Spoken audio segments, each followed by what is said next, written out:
अमरावतीत घरगुती गॅस सिलेंडरच्या दरवाढीने सर्वसामान्य नागरिक त्रस्त झालेले आहेत। आता घरगुती गॅस सिलेंडर 29 रुपयांनी महाग झालेला असून आधीच वाढलेल्या महागाईमध्ये पेट्रोल आणि गॅसचे दर वाढत असल्यामुळे सर्वसामान्यांचं बजेट कोलमडलंय। दरवाढीमुळे आता पुन्हा चुलीवरती स्वयंपाक करायचा का असा सवाल अमरावतीमधील महिलांनी उपस्थित केलेला असून सरकारने तातडीने महागाई आटोक्यात आणून दिलासा द्यावा अशी मागणी त्यांनी केली आहे।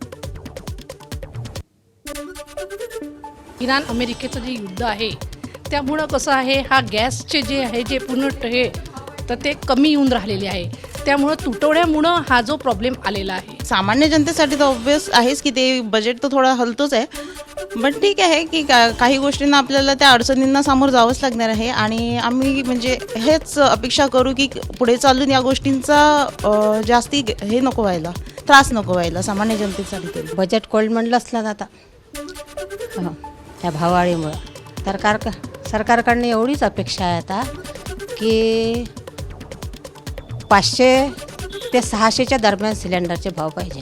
जास्तच भाव वाढत सुरू आहे।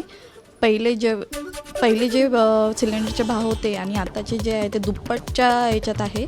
तर मला असं वाटते की आता जे वाढलं आहे ते ठीक आहे, कारण ते ॲडजस्ट करायला खूप कठीण होत आहे। पण याच्यानंतर कधीही म्हणजे सिलेंडरचे भाव नको वाढायला आणि शक्यतो ते कमी व्हायला पाहिजे। सामान्य व्यक्तीला मी सांगते ना, सामान्य व्यक्तीला खूपसे प्रश्न पडत आहे की कसं काय करावं। पेट्रोलचे दर वाढते आहे, गॅसचे दर वाढते आहे, बाकीच्यांचा तर भाव तुम्हाला माहीतच आहे कुठे पोहोचलेला आहे। तर पण आता यावेळेस तरी मी त्या सरकारला फक्त एवढीच विनंती करते, आता प्लीज आमच्यासारख्या साधारण व्यक्तीचा तरी त्यांनी विचार करावा आणि हे जे दर वाढलेले आहेत ते त्यांनी कमी करावे।